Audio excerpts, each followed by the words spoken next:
बहुत बहुत धन्यवाद आदरणीय डॉक्टर साहब, आप सभी के लोकप्रिय हैं। अब मैं विनम्र आग्रह करूंगा उत्तर प्रदेश के यशस्वी उप मुख्यमंत्री श्री ब्रजेश पाठक जी से एक बार जोरदार तालियों के साथ उनका स्वागत करें। माननीय ब्रजेश पाठक जिंदाबाद, माननीय ब्रजेश पाठक जिंदाबाद, महेश शर्मा जिंदाबाद।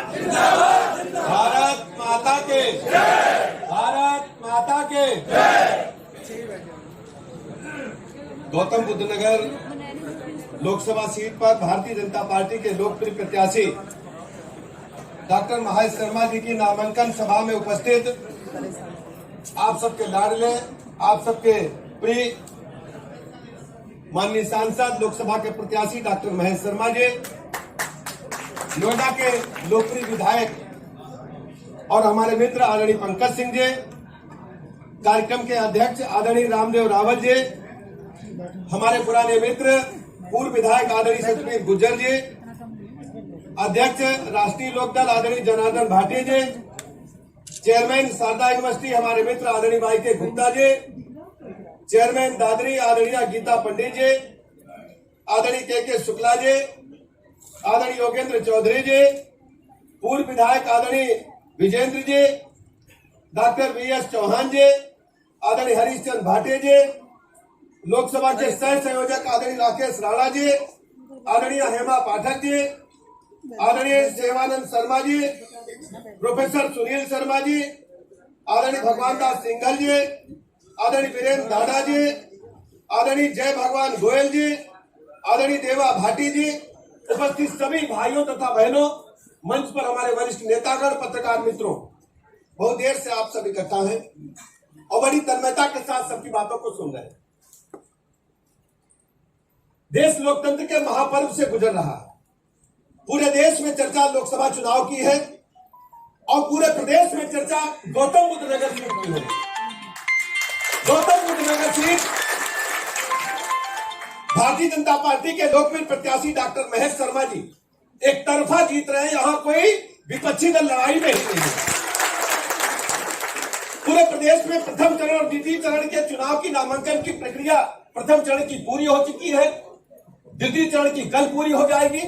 मैं लगभग साथ जीत रही है, कहीं कोई लड़ाई नहीं है। और उत्तर प्रदेश राज्य की 80 सीटों पर कई जगह मुझे जाने का अवसर मिला है। पूर्वांचल में अभी चुनाव थोड़ा लेट होगा, लेकिन कल मैं आजमगढ़ और मऊ में रहने वाला हूं। वहां भी आप देखेंगे पूर्वांचल से लेकर पश्चिम तक, बुंदेलखंड से लेकर के इटावा तक भारतीय जनता पार्टी जीत रहे 80 के 80 कमल प्रचंड बहुमत के साथ खेलने वाले। उसके पीछे सबसे बड़ा कारण यह है कि माननीय प्रधानमंत्री नरेंद्र मोदी जी ने 2014 में जब देश की कमान संभाली तो 2014 से पहले देश के जो हालात थे वो कांग्रेस पार्टी के नेतृत्व में यूपीए की सरकार चल रही थी, जो भ्रष्टाचार के आकंठ दलदल में डूबी हुई सरकार थी। उनके कई कैबिनेट मिनिस्टर जेल के सीटों के पीछे चले जा चुके थे।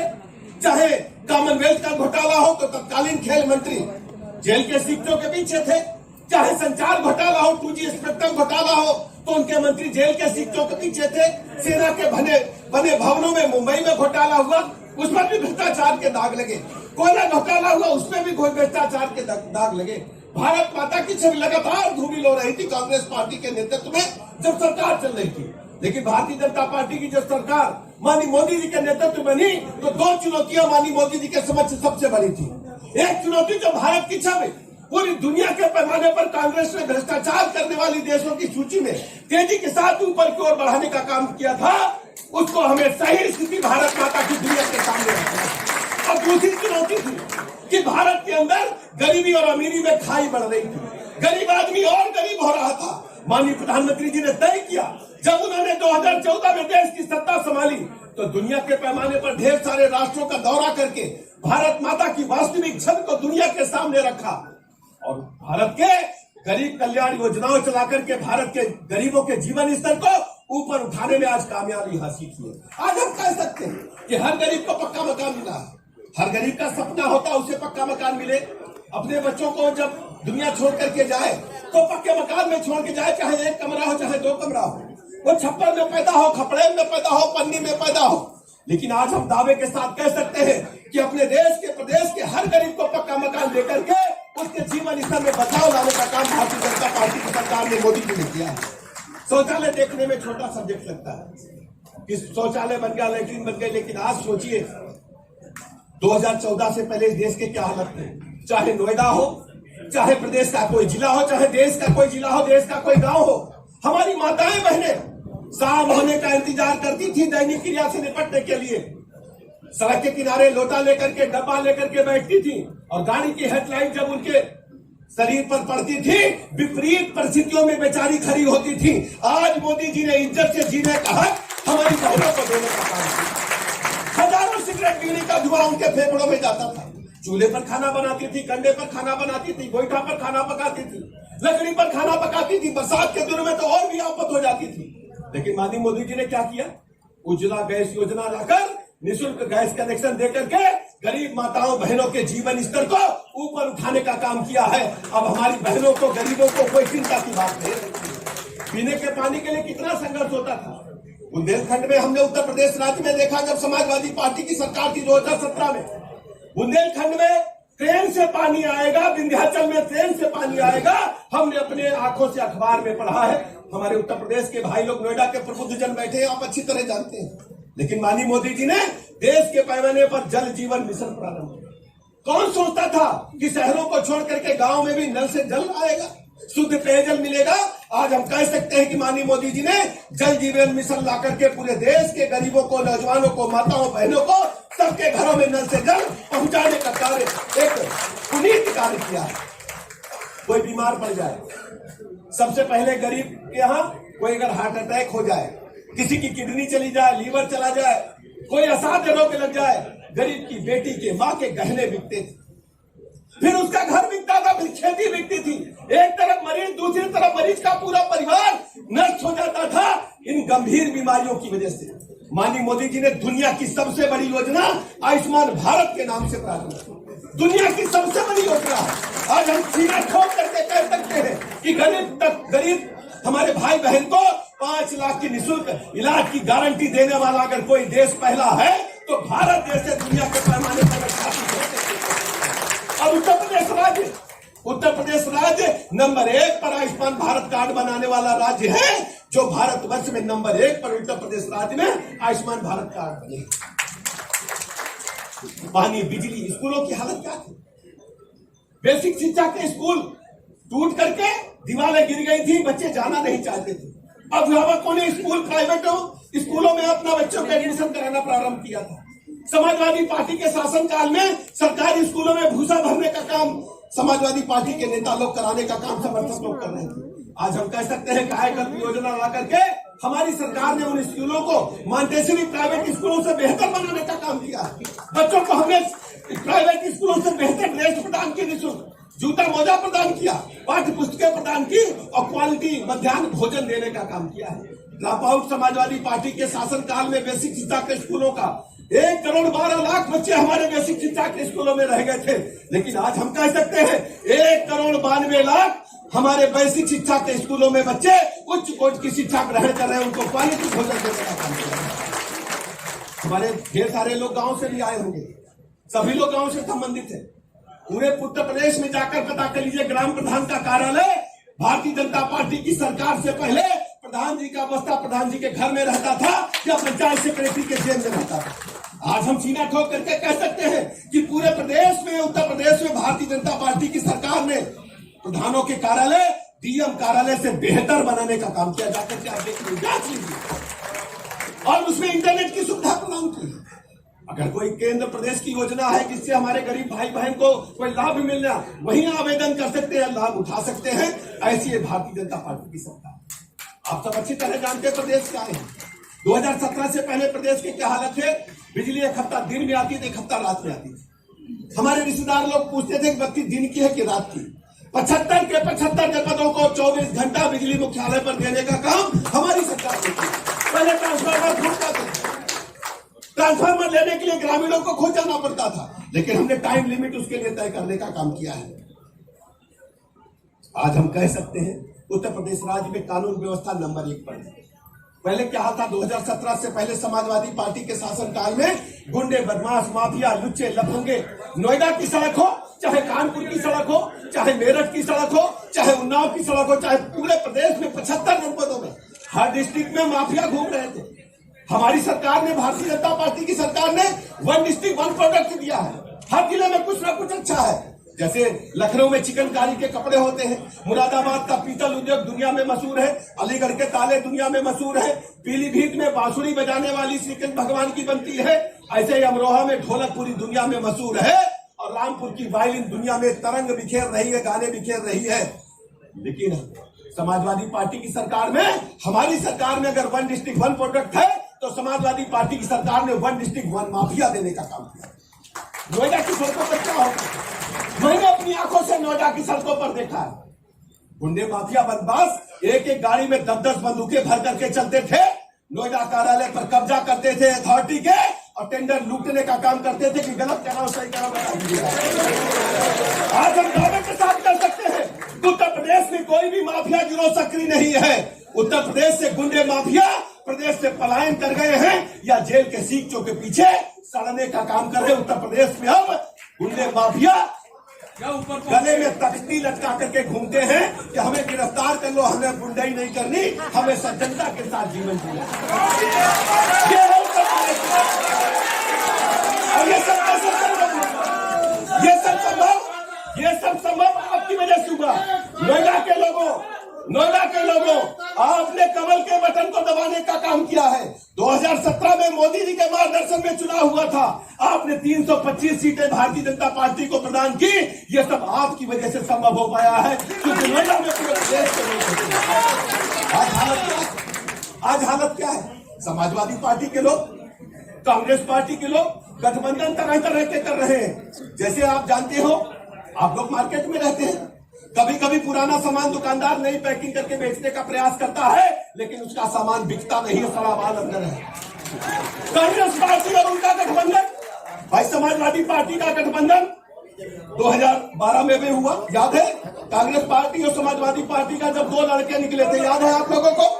फिर 14 में गठबंधन हुआ, फिर 19 में गठबंधन हुआ, और 22 में गठबंधन हुआ, 19 में तो सपा बसपा का गठबंधन हो गया। लोगों ने कहा कि बड़ी चुनौती है, लेकिन हमारे नेता, जो दुनिया के सर्वाधिक लोकप्रिय नेता है माननीय मोदी जी, भारतीय जनता पार्टी की लहर चली, मोदी जी की लहर चली, सारे गठबंधन साफ हो गए, धराशायी हो गए, और हमने बहुमत के साथ आज आपके सामने नोएडा के प्रबुद्ध लोगों आपके सामने में कहने के लिए आया हूं।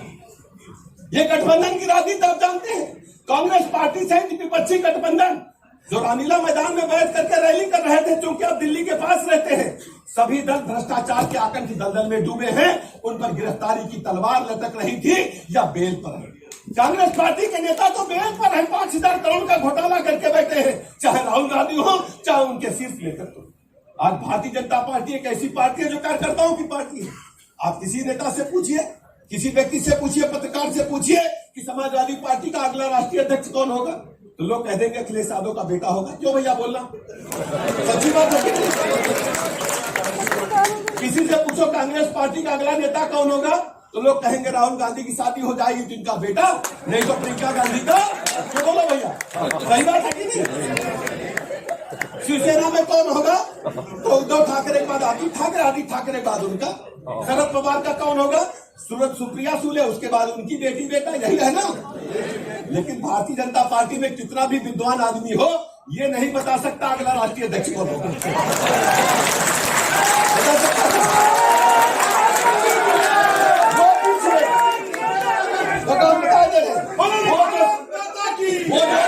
वो जो सबसे पीछे बैठा व्यक्ति है, जो जिसको कोई नहीं जानता है, अगर मेहनत करेगा तो भारतीय जनता पार्टी का मंडल अध्यक्ष बनेगा, भारतीय जनता पार्टी का जिला अध्यक्ष बनेगा, भारतीय जनता पार्टी का प्रदेश अध्यक्ष बनेगा। हमारे नड्डा जी, हमारे अमित शाह जी नीचे से निकल करके मंडल अध्यक्ष, जिला अध्यक्ष, प्रदेश अध्यक्ष, आज राष्ट्रीय नेतृत्व भारतीय जनता पार्टी ने देने का काम किया। भारतीय जनता पार्टी कार्यकर्ता बेस पार्टी है, किसी एक व्यक्ति की पार्टी नहीं है। इसलिए मैंने नोएडा के भाई बहनों कहने के लिए आया हूं, आपका भी अधिकार बनता है, आप सब लोग जुटो, मेहनत करो, एक दिन आपके दरवाजे पर भी घंटी बजाने के लिए हम लोग आएंगे। चलिए मान्यवर, आपने मेहनत की है, और यही बाबा साहब भीमराव अम्बेडकर ने संविधान की जो रचना की, यही तो रचना है कि सबको लेकर के हम साथ चलेंगे, सबका साथ, सबका विकास, सबका विश्वास हम लेकर के साथ चलेंगे। आज हालत क्या है, तरह तरह के लोग बातें करते हैं। लेकिन नोएडा में तो मैं एक बात और कहने के लिए आया, आप सब लोगों ने कहीं न कहीं मेला जरूर देखा होगा। मेला देखा है, नुमाइश देखी है। नुमाइश मेले में जब 15 दिन बीत जाता है और एक हफ्ता बचता है, जैसे चुनाव की तारीख पास आने वाली, तो आप देखते होंगे बैनर लग जाता है कि पैंट खरीदोगे तो बूशर्ट फ्री में मिलेगी। हमारी बहनें सिलाई मशीन खरीदने जाती, सिलाई मशीन खरीदो तो पावदान फ्री में मिलेगा। लिखा रहता है, बोलिए जल्दी, लिखा रहता है। साड़ी खरीदोगे तो ब्लाउज का पीस फ्री में मिलेगा। लिखा रहता है, बोलो लिखा रहता है, लिखा रहता है ना। अब नोएडा में वोट तो आप महर शर्मा को दोगे और फ्री में ब्रजेश पाठक आपके चरणों की सेवा करेंगे।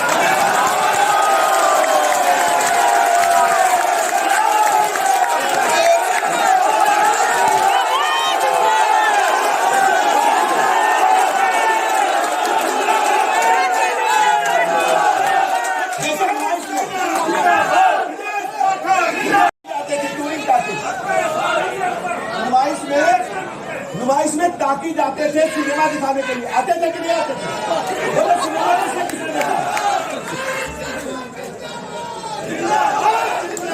सिनेमा आप लोगों ने देखा है? देखा है। सिनेमा में कभी कभी होता है, एक टिकट खरीदो तो 2 सिनेमा देखने को मिलेगा, मिलेगा ना। तो एक टिकट में 200 देखने को मिलेगा। लेकिन बात बनी नहीं, बात बनी कैसे नहीं बताओ। आप महर शर्मा को ही वोट क्यों दोगे? जब महर शर्मा जी की बीजेपी की लहर चल रही है तो सारा वोट इन्हें मिलना चाहिए कि नहीं मिलना चाहिए बताओ। अब भी लोग कहते हैं कि गिनते लोग, कोई कहता 7 लाख से जीतेंगे, कोई कहता 8 लाख से जीतेंगे, कोई कहता 10 लाख से जीतेंगे। वोट है यहाँ कितना, 27 लाख। कितना वोट है? और महर शर्मा जी ने आह्वान किया सारा वोट पड़ जाए, पड़ जाए, है ना। हम कहते हैं भैया 80% डाल दो, सच्ची बात है कि नहीं। अब वोट कैसे मांगोगे? जितने हमारे साथी बैठे वोट कैसे मांगोगे? हम लोग कपड़ा खरीदने जाते हैं दुकान पर, हम लोग छोटे छोटे थे तो जाड़े में 19 साल बेचने वाला कश्मीरी आता था। गांव वाले बताएंगे कश्मीरी साल ले लो, कश्मीरी साल ले लो, चिल्लाता है। अब तो अम्मा कहती जाओ देखने के लिए, अंदर से लाओ। अम्मा बाहर तो जाती नहीं, हम लोग को गाँव में अम्मा बाहर नहीं जाती थी। हम अंदर दिखाने के लिए लाए साल, तो अम्मा ने उसमें से एक धागा निकाला और माचिस की तीली से जला के देख लिया कि ऊनी है कि सूती कपड़ा है। बोलो जल्दी है, सबके घर में होता है ना, होता है कि नहीं होता है? बोलो। अम्मा हम छोटे थे, कक्षा 8 पढ़ते थे। अम्मा ने कहा बड़े हो गए हो, जाओ सब्जी लेके आओ। 20 रुपया दिया, झोला दिया, हम गए, दुकानदार को झोला सब्जी दे दी। सही बात बता रहे हैं आपको। तो दुकानदार ने भिंडी रख दिया, उसमें लौकी रख दिया, धनिया, टमाटर, आलू रख दिया। हम लेके घर आए, पिताजी हमारे बड़े गुस्से थे। उन्होंने सब्जी देखा, भिंडी सूखी हुई, लौकी तरी थी। उन्होंने डंडा उठा लिया, उन्होंने कहा कि समझावन लाल को बुलाया जाए। समझावन लाल डंडे को कहते थे। तो पिताजी ने डंडा उठाया तो अम्मा ने हमारी क्या किया, अम्मा ने अपने कोछे से, कोछा समझते हैं जो पल्लू होता है, उससे ढक लिया। कहा हमारे भैया मारो नहीं, हम इसे सिखाए देते हैं। तो हमारी अम्मा जो सिखाया हम तुम्हें बता रहे, सही घटना है। लौकी खरीदना तो उसमें नाखून, सही है ना? बोलो। अब हम लोग क्या कर रहे हैं, हम लोग नोएडा की भारत की तस्वीर और तस्वीर बदलने जा रहे हैं। वोट का दे दो, हमारी बिरादरी का है इसलिए वोट दे दो। जो विपक्ष मांग रहा है, वोट क्यों मांग रहे हैं कि हमारे गांव के वोट दे दो। अरे भाई, मेरे भाई, बड़े भाई, जरा दिमाग पे नजर डालो, असर डालो। जो नंबर 1 का खरा सिक्का हो उसे जिता दो।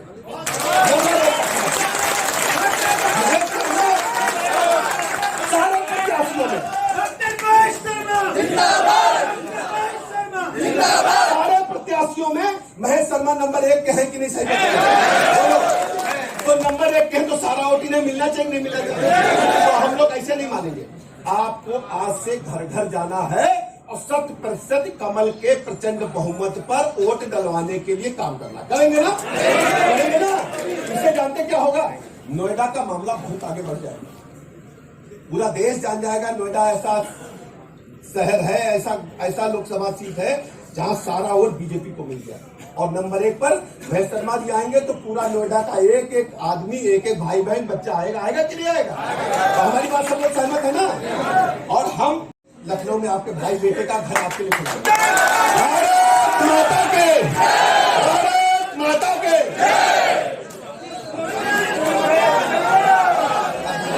हमारे अध्यक्ष रामदेव रावल जी अभी 2 मिनट अपनी जगह पर और बैठेंगे। अभी 2 मिनट अभी बैठेंगे। रामदेव रावल जी अध्यक्ष जी को मैं आमंत्रण देता हूँ। सभी लोग अभी बैठेंगे अपने स्थान पर। रामदेव रावल जी।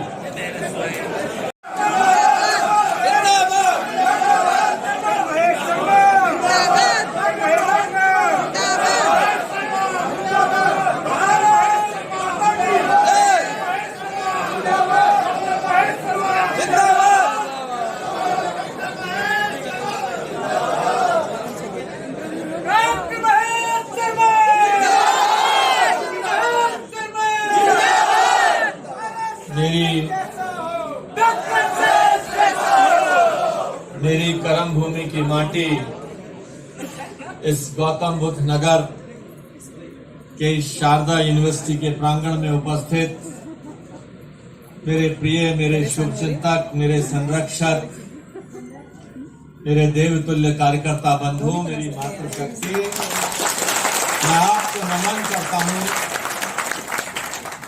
मेरे बीच में तो चाहे बोल लेना थोड़ा बहुत, कोई बात नहीं, लेकिन ब्रजेश भैया हमारे बीच में आज मेहमान बनकर, जिन्होंने अपनी राजनीति बहुत छोटी जगह से शुरू कर आज शीर्ष नेतृत्व पर पहुंचे हैं, उनके अनुभव बड़ी साइलेंटली सुनना भैया। बहुत कुछ है उनके शब्दों में, बहुत कुछ है उनके भावों में, बहुत ध्यान से सुनना उनकी बातें। मैं तो 3-4 मिनट में अपनी बात कहकर आपके सामने से विदा लूंगा। डॉक्टर महेश शर्मा जिंदाबाद, जिंदाबाद, डॉक्टर महेश शर्मा जिंदाबाद, लक्ष्मण भाई जिंदाबाद। मैं अभी मंच पर बैठकर ये देख रहा था कि यहाँ जो लोग बैठे, क्षेत्र की क्रीम बैठे हैं। मैं ये देख रहा था कि किसको मैं नाम से नहीं बुला सकता। सिर्फ 5-7% लोग ऐसे हैं जिनको मैं, सामने बैठे लोगों, मंच की तो छोड़ दीजिए, जिनको मैं नाम से नहीं बुला पाऊंगा। 90-95% लोगों का नाम से।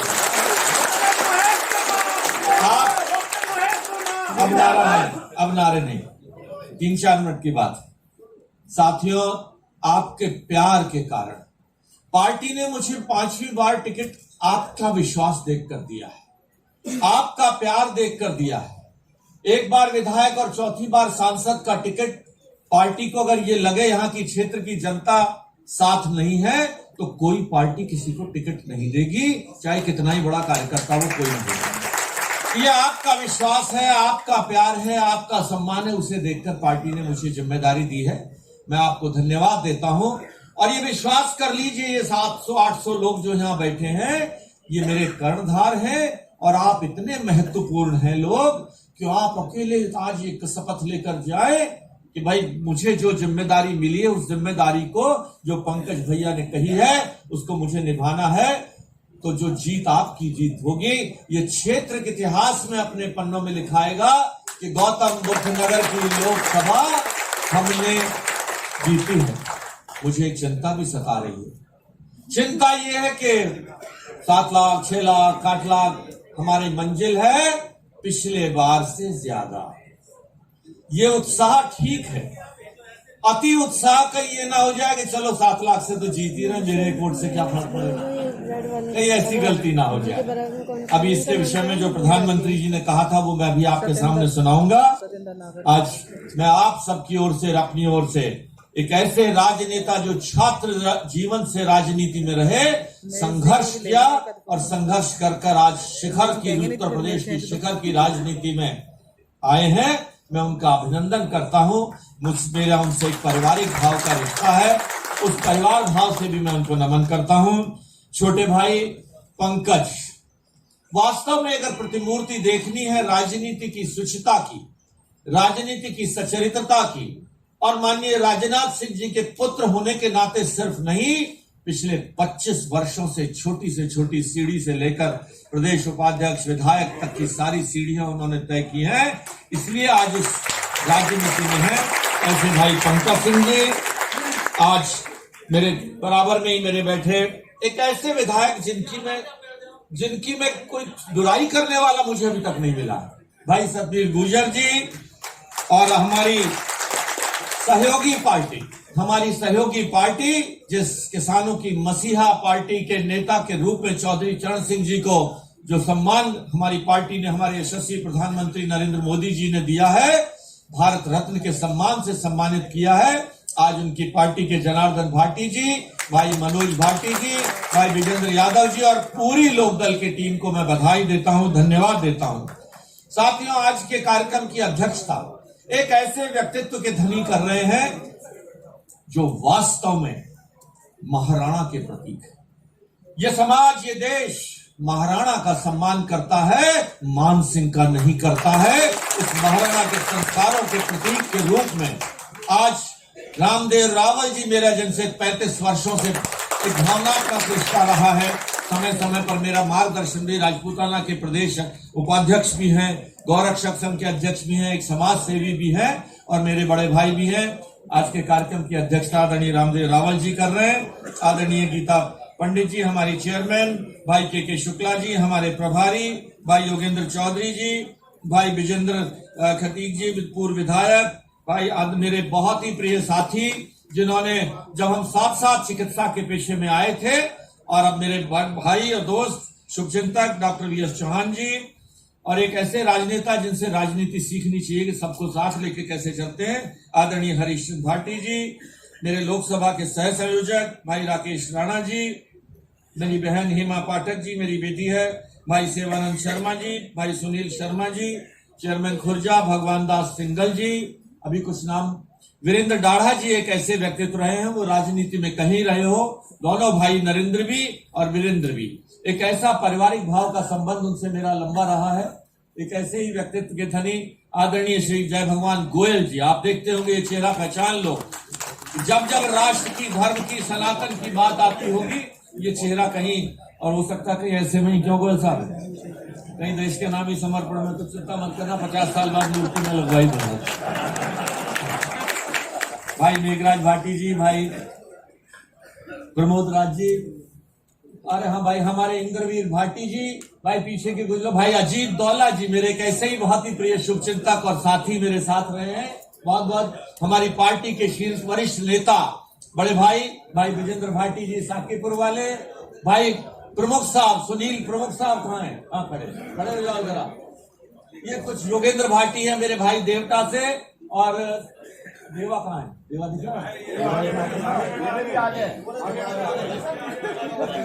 भैया आप कुछ नाम, भाई विजेंद्र प्रमुख जी, अब कुछ नाम मैं छोड़ देता हूँ समय बचाने के लिए, कोई महत्वपूर्ण नाम भूल भी गया हूं तो, लेकिन मैंने अपना टेस्ट कर लिया, सामने बैठ के मैं 90% लोगों को मैं नाम से बुला सकता।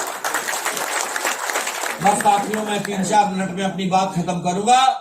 आज जो विश्वास आपने दिखाया है, अभी प्रधानमंत्री जी के साथ एक ऐसी बैठक हो रही थी, कोई मेरे जैसा चाटुकार पहुंच गया, वहीं से मंच से ही कह दिया उसने, बोले प्रधानमंत्री जी चिंता मत करो, अब तो आपके नाम की आंधी है, ये 400 पार नहीं, ये 450 पार। तो बोले अच्छा आंधी है, तो कोई और मेरे से भी बड़ा कलाकार था, उसने कहा आंधी नहीं साहब तूफान है ये तो। बोले तूफान में भी बता दो कौन सी है, सुनामी है, टॉर्नेडो है, अर्नेडो है, कोई और भी आ रहा हो तो बता दो। बोले भाई और भी कुछ है क्या? बोला अच्छा ये बताओ, ये तूफान और ये आंधी क्या किसी गाड़ी के पहिए में हवा भर सकती है क्या?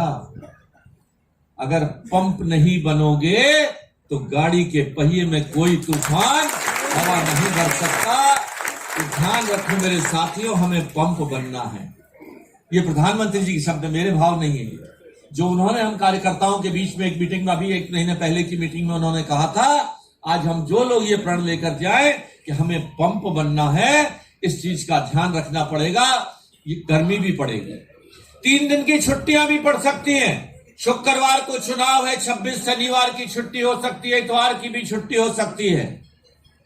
3 दिन नहीं, उनसे कहो 5 दिन की छुट्टी लो। चुनाव तो 7 बजे शुरू हो जाएगा, 7 बजे वोट डालो, 8 बजे जाओ, 3 दिन की बजाय 7 दिन की छुट्टी लेके जाओ। ये हमें बताना पड़ेगा, यह हमें बताना पड़ेगा साथियों। मेरी साफ लोगों से हाथ जोड़ के प्रार्थना है कि हर व्यक्ति अपनी जिम्मेदारी फोकस, बिल्कुल फोकस। आपके पास वोटर ले पर्ची अगले 7 दिन में सबके पास पहुंच जाएगी। आपको एक मोबाइल ऐप आपके मोबाइल में लोड कर दिया जाएगा जिसमें पूरी वोटर लिस्ट आपके पास होगी। आप उससे स्लिप भी निकाल सकते हैं। पिछले बार हमारा चुनाव 22 लाख वोट पे हुआ था, जिसमें जब गठबंधन सबका साथ था, सारी पार्टियां एक थी, हम लोग 3,36,000 वोट से जीते थे। इस बार गठबंधन के 2 टुकड़े हो गए हैं। समझ लो वो 5 लाख जो वोट उनको मिले थे वो 3 लाख और 2 लाख में बट गए हैं। आपके 8 लाख जिंदा हैं। लोग कहेंगे जात बिरादरी की बात लेकर आएंगे, धर्म की बात लेकर आएंगे, उनसे पूछ लेना। भेंट मांगेंगे, भेंट दे देना, दुगनी भेंट करके दे देना। लेकिन उनसे पूछ लेना ये सवाल कि कोई गुणा भाग गणित तुम्हारा बैठता है जीतने का? और अगर जीत भी जाओ तो ये चुनाव विधायक, सांसद, मंत्री का नहीं है। ये चुनाव देश के प्रधानमंत्री का चुनाव है। देश का प्रधानमंत्री देश तय कर चुका है कि नरेंद्र मोदी के सिवा कहीं आसपास भी दिखाई नहीं दे रहा है। अरे जब देश का प्रधानमंत्री नरेंद्र मोदी चुना जाएगा, 273 सीट 543 में से लेकर, तो मैं अपना वोट तुम्हारे यावाद पे, जाति पे, धर्म पे, रिश्तेदारी पे डालकर क्या गड्ढे में डाल दूं? कोई है उम्मीद? मायावती बहन जी की एक भी सीट यूपी में नहीं है सांसद की, कैसे 273 पहुंचेंगी? पूछ लेना उनसे कि भाई मुझे गुणा भाग बता दो कैसे। कोई गुणा भाग नहीं बनता। अखिलेश भैया की 3 सीटें हैं, कहां से पहुंच जाएंगी 273? कहां से पहुंच जाएंगी 273 सीटें? कैसे पहुंच जाएंगी मुझे बता दो। कौन सी रिश्तेदारी निभा दें हम आपको? जब हवन की आहुति होती है तो घर का बुजुर्ग पीछे कोने में बैठे नौकर को बुलाकर भी कहता है कि बेटा एक आहुति। प्रधानमंत्री बनाने में एक वोट मेरा भी है। यहां की वोटिंग परसेंटेज 80% करने का हमारा चैलेंज है। हमारा चैलेंज है। ये दोनों पार्टियां कहीं दिखाई दे रही हैं। लोग जातिवाद का नारा उठा रहे हैं, धर्मवाद का नारा उठा रहे हैं। पूछो लोग कहां थे ये लोग, जाति और धर्म वाले लोग कहां थे? पिछले 15 साल से कहां थे? क्या इनका योगदान है गौतम बुद्ध नगर में यहां तक पहुंचने में? एक काम वो बता दे, कोई भी पार्टी बता दे उनकी, या प्रत्याशी बता दे। अगर कहीं भी दिखाने लायक भी हो सकता, चेहरे भी लोग ना पहचानते हो, 15 साल में शक्ल भी नहीं देखी होगी उन लोगों की। आज वो लोग हमारे बीच में पार्टियां बदलते हैं, यहां तक पहुंच गए हैं। तो साथियों, अपनी मजबूत मुट्ठी को इस अहंकार भाव में मत रहना। मैं छोटे बाप का बेटा हूं। सवेरे प्रार्थना में यही कहता हूं कि ईश्वर मुझे अहंकार मत ला देना कि एक मास्टर का बेटा, एक किसान का बेटा आपके सामने खड़ा बैठा है। अगर कुछ थोड़ा बहुत अगर आपने बड़ा कर दिया है तो वह आपने किया है। आपने सांसद बनाया है तो मोदी जी ने मंत्री बनाया, और आज मैं अपने क्षेत्र का कुछ कर्ज वापस कर पाया, ये भी आपकी देन है। मेरे साथियों, मैं आपसे यही कहकर विदाई लेता हूं। और अपने भाई इनको ब्रजेश पाठक जी को भी मैं आमंत्रित करता हूं। आज सब लोग हमारे साथ आ गए। शिवराज सिंह जी किसान यूनियन के नेता हमारे बीच में खड़े हैं। जिस प्रांगण में हम 1.25 लाख बच्चे, करीबन 100 देशों के बच्चे यूनिवर्सिटी में पढ़ते हैं, शारदा यूनिवर्सिटी में। उसके वाइस चांसलर आदरणीय YK गुप्ता जी और BK गुप्ता जी हमारे बीच में बैठे हुए हैं। कितना बड़ा परिवार है इस शारदा यूनिवर्सिटी का, कितनी बड़ी छात्र संख्या, युवा छात्र संख्या है। मैं कुछ लोगों के नाम, कोई किसी बुरा मत मान जाना, मैं सबसे आह्वान करता हूं, मेरे प्रिय अगर आप हो, मुझे मेरे शुभचिंतक हो, मुझे प्यार देना चाहते हो, मुझे आशीर्वाद देना चाहते हो, तो ये संकल्प लेकर जाओ कि जिस गली में, जिस सोसाइटी में, जिस गांव में मैं रहता हूं, वहां का वोटिंग परसेंट 80% से ज्यादा करूंगा। ये संकल्प अगर मेरा आपका प्यार मुझे देते जाओ, वोट परसेंटेज, और ये संभव है, ये संभव है। मैं 2 चुनाव अभी पिछले लड़ा के आया हूं। प्रतिभा मुझे प्रभारी बनाया गया था त्रिपुरा का, 91% पोलिंग हुई, 91% पोलिंग। मुझे अभी फिर मैं और पंकज भैया दोनों मध्य प्रदेश गए थे चुनाव लड़ाने, जो सीटें मुझे दी गई थी 82% पोलिंग हुई वहां। तो नोएडा, गौतम बुद्ध नगर भी मुझे विश्वास दिला सकता है कि आप 80% से ऊपर पोलिंग करके दिखाओगे। यही बात मैं आपसे मांगते हुए बहुत बहुत धन्यवाद। जय हिंद, जय। आदरणीय सम्मानित मंच, भाजपा के कार्यकर्ताओं,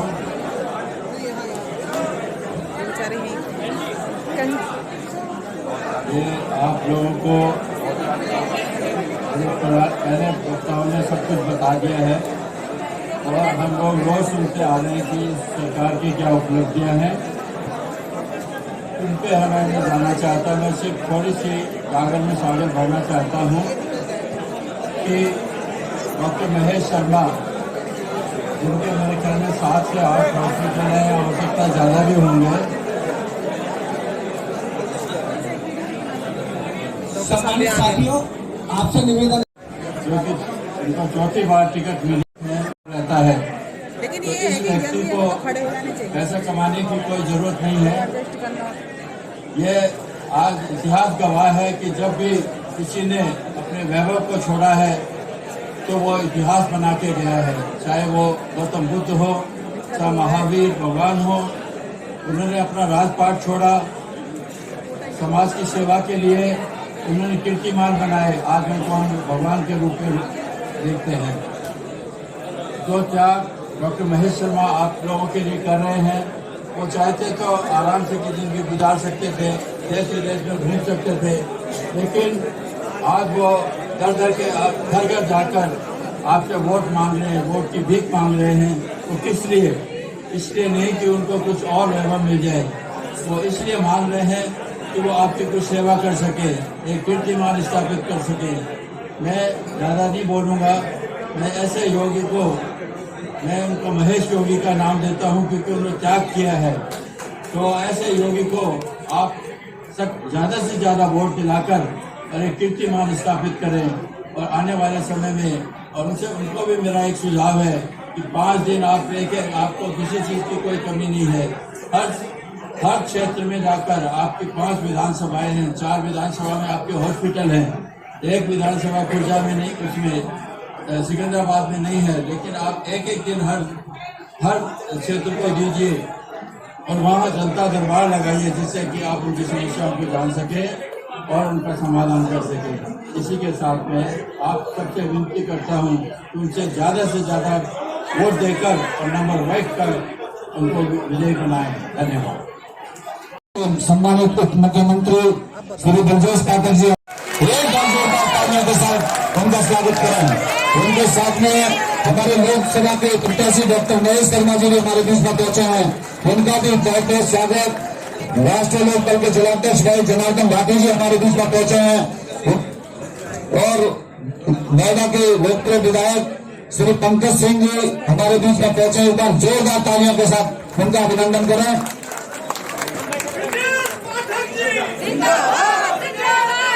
विजेंद्र सिंह माननीय ब्रजेश पाठक, माननीय ब्रजेश पाठक, डॉक्टर महेश शर्मा,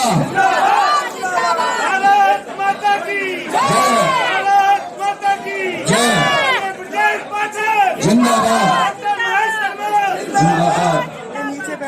अब मेरा सभी कार्यकर्ता बंधुओं से निवेदन है कृपया अपना स्थान ले लें और मंच की तरफ से जो व्यवस्था में लगे हुए हैं कृपया मंच को व्यवस्थित बनाने में अपना सहयोग प्रदान करें। मेरा निवेदन है राष्ट्रीय उप मुख्यमंत्री माननीय ब्रजेश पाठक जी, हमारे लोकप्रिय सांसद और प्रत्याशी एनडीए के श्री डॉक्टर महेश शर्मा जी, मंच पर बैठे राष्ट्रीय लोकदल पार्टी के प्रदेश उपाध्यक्ष अजीत दौला जी, मंच पर बैठे राष्ट्रीय लोकदल के मेरठ मंडल के अध्यक्ष इंद्रवीर भाटी जी, मंच पर बैठे हमारी पार्टी के राष्ट्रीय प्रवक्ता मनोज चौधरी जी, नोएडा विधानसभा विधायक भाई पंकज जी, सामने बैठे मेरी पार्टी के महानगर अध्यक्ष विजेंद्र यादव जी, हरवीर तालान जी, जोगिंदर तालान जी और समस्त बुजुर्गों सभी को मेरी नमस्कार। साथियों, आज बहुत बड़ा पर्व का दिन है। हमारे एनडीए के प्रत्याशी लोकप्रिय सांसद, बहुत ही सरल स्वभाव के व्यक्तित्व के धनी महेश शर्मा जी ने नामांकन किया है। मैं इस मंच के द्वारा, अपनी पार्टी के द्वारा और सभी पूरे गौतम बुद्ध नगर की जनता के द्वारा, मैं इस मंच के द्वारा इनको अग्रणी बधाई देता हूं और यह भी घोषणा करता हूं कि एनडीए के प्रत्याशी महेश शर्मा जी कम से कम 7 लाख वोटों से विजय होंगे, यह मुझे विश्वास है। आपका आशीष और आशीर्वाद चाहिए। वो 80 की 80 सीट, मैं एक निवेदन करना चाहता हूं कि जब उत्तर प्रदेश की 80 की 80 सीटों की माला माननीय मुख्यमंत्री योगी जी और देश के यशस्वी प्रधानमंत्री मोदी जी के गले में पड़ेगी, तो उस माला में सबसे बड़ी जीत की माला जो फूल होगा वो गौतम बुद्ध नगर के सांसद के रूप में मैं इस्तेमाल करूंगा। बस यही अपील करता हूं कि आप लोग जागरूक हैं। ये मतदान कम से कम 90% हो। घर घर का एक एक बच्चा, एक एक हमारे घर की माताएं, बहनें, बुजुर्ग सब वोट करें और इतना मतदान करें कि हमारे महेश शर्मा जी का भारतवर्ष की जीत जो जीत है उसमें पहली अग्रणी जीत हो। यही अपनी बात को उड़ान देता हूं और मैं एक बात कहता हूं। पर उपस्थित भारतीय जनता पार्टी के वरिष्ठ नेता, उत्तर प्रदेश के लोकप्रिय उप मुख्यमंत्री बड़े भाई आदरणीय ब्रजेश पाठक जी, गौतम बुद्ध नगर लोकसभा के सांसद और 4 जून को एक बार फिर से होने वाले सांसद आदरणीय डॉक्टर महेश शर्मा जी, आरएलडी के हमारे अध्यक्ष भाटी जी, मंच पर मेरे साथ उपस्थित सभी भारतीय जनता पार्टी के कार्यकर्तागण, आरएलडी के सभी कार्यकर्तागण, मेरे सामने बैठे हुए सभी बड़े बुजुर्गों, आप सबके चरणों में सिर झुका के प्रणाम करता हूं और हमारे सभी नौजवान मित्रों, भाइयों और बहनों, आज डॉक्टर महेश शर्मा जी ने अपना नामांकन कर दिया है और जैसा अभी हमारे से पहले अभी अध्यक्ष जी बोल रहे थे, उन्होंने 7 लाख का आंकड़ा लगभग आप सब लोगों के सामने रखा कि उतने से डॉक्टर साहब जीतेंगे। मेरा भी लगभग यही मानना है और मुझे भी लगता है कि इतना, लेकिन जब मैं अपनी विधानसभा नोएडा को भी देखता हूं तो वहां पर भी आपको बताऊं कि मिनिमम 3.5 लाख से तो अकेले नोएडा से जीतेंगे।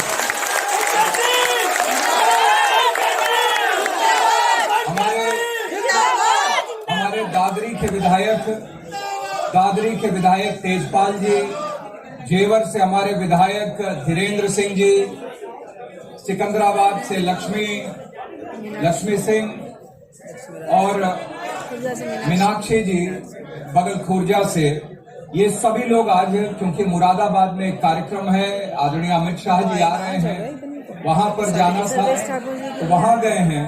लेकिन इन सबका भी आकलन यही है कि लगभग उन सबकी विधानसभा कहीं न कहीं सब कोई 2-2.5 लाख से, कोई 1.5-2 लाख से जीतेगी। तो इतना मिलाकर मैं कह सकता हूं, चुनाव लड़ते बहुत साल हो गए, चुनाव लड़ाते बहुत साल हो गए और ये सब आकलन देखकर मुझे लगता है कि अगर आप सब लोगों ने सिर्फ एक काम कर दिया कि अपने घर के अगल बगल, ज्यादा बड़ा क्षेत्र नहीं, अपने घर के अगल बगल आमने सामने जिस गांव में है, जिस हाई राइज बिल्डिंग में है, जिस सेक्टर में आप सब लोग हैं, जिस गांव में हैं, सिर्फ अकेले उसकी जिम्मेदारी अगर आपने उठा ली कि वहां को एक भी परिवार ऐसा नहीं बचना चाहिए जो वोट न करे, सभी लोग इस लोकतंत्र के महापर्व में भागीदारी करें, तो मैं आप मानकर चलिए, मेरी बात यह है, यहां पर नोट करके रखिएगा, यहां पर लोकसभा में यह जीत आज तक के इतिहास की सबसे बड़ी जीत होगी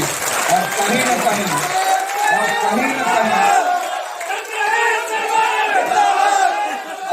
और ये आंकड़ा कहीं न कहीं 8 लाख से लेकर 10 लाख तक की मार्जिन का आंकड़ा ये पहुंच सकता है, इतना मुझे यकीन है। आप सब लोगों के आधार पर, आप सबकी ताकत के आधार पर ही मैं ये कह सकता हूं। गौतम बुद्ध नगर के अंदर डॉक्टर महेश शर्मा जी ने, वह चाहे सांसद रहे हों, चाहे फिर केंद्र में कई विभागों के वह मंत्री रहे हों, और उसके बाद सांसद के रूप में भी उन्होंने काम किया है। मैं मानता हूं कि सबसे बड़ी ताकत महेश शर्मा जी की यह है कि उनका अपना व्यवहार, उनकी सरलता, उनका हमेशा लोगों के बीच में उपलब्ध होना, यह सबसे बड़ी ताकत है। और यही, लेकिन यहाँ की एक ताकत यह भी है, यहाँ की जनता यहाँ की ताकत है, यहाँ के मेहनती परिश्रमी कार्यकर्ता यहाँ की ताकत है, और यहाँ यह भी एक ताकत है कि इस लोकसभा में यहाँ पर सांसद हो, विधायक हो, संगठन हो, कार्यकर्ता हो, यह सब एक भाषा, एक बोली और एक लक्ष्य के साथ आगे बढ़ते हैं, उसमें कहीं पर भी दो बात नहीं होती है। और हम सबका लक्ष्य ये है, और हम सबके मन में एक ही लक्ष्य है कि हम अपने गौतम बुद्ध नगर को, अपने नोएडा को, दादरी और इन पूरे हमारी जितनी विधानसभाएं हैं, इस पूरे जिले को, तो इन भ्रष्टाचारियों के चेहरे की हवाइयां उड़ जाती हैं कि अब क्या होगा, अब यह तो देखा जाने वाला है। लेकिन एक बात मैं भी अपनी विधानसभा, अपने जिले में लगातार बोलता हूं, और एक बार फिर से नरेंद्र मोदी जी के इस आह्वान के बाद मैं फिर से इस बात को रिपीट करता हूं, और डॉक्टर साहब के यहां पर जीतने के बाद जो समय यहां पर होगा, यह पूरा यहां पर इस जिले में जो सही होगा वह 100% होगा, कोई ताकत उसको रोक नहीं सकती, और जो गलत होगा उसको कोई बचा नहीं सकता, उसको ध्वस्त होने से कोई रोक नहीं सकता। तो यही मैं आप सब लोगों से कहना चाहता हूं। अनेक योजनाएं हैं, मैं तो पूरी किताब में डॉक्टर साहब की उपलब्धियों की, मैं नोएडा एयरपोर्ट से लेकर यहाँ पर पावर प्लांट से लेकर ईस्टर्न पेरिफेरल, इन सब के बारे में इस पूरी किताब है, आप सब तक पहुंच गई होगी। मैं इसके बारे में पूरा डिटेल से मैं नहीं जाता हूं, और बस इतना ही कहूंगा कि कानून व्यवस्था के बारे में गौतम बुद्ध नगर में बड़ी चर्चा होती थी, लेकिन आपने वो भी देखा कि योगी आदित्यनाथ जी जब आते हैं, और मजे की बात यह है कि जब कभी पहले उत्तर प्रदेश में अगर ये बुलडोजर एक तो निकलता नहीं था, और निकलता था कभी तो लोग समझते थे कि ये सड़क बनाने के लिए निकला होगा। आज लेकिन जब ये बुलडोजर निकलता है तो लोग ये समझ जाते हैं कि आज जरूर कोई माफिया की माफियागिरी मिट्टी में मिलने वाली है। ये परिवर्तन भी आज यहाँ पर गौतम बुद्ध नगर से लेकर उत्तर प्रदेश में आया है। तो आप मोदी जी का कार्यकर्ता बनकर वह चुनाव लड़ेगा। बहुत बहुत धन्यवाद, बहुत बहुत धन्यवाद आदरणीय पंकज भैया जी। अब मैं निवेदन करूंगा भारतीय जनता पार्टी के लोकप्रिय प्रत्याशी परम आदरणीय डॉक्टर महेश शर्मा जी से, वो आए और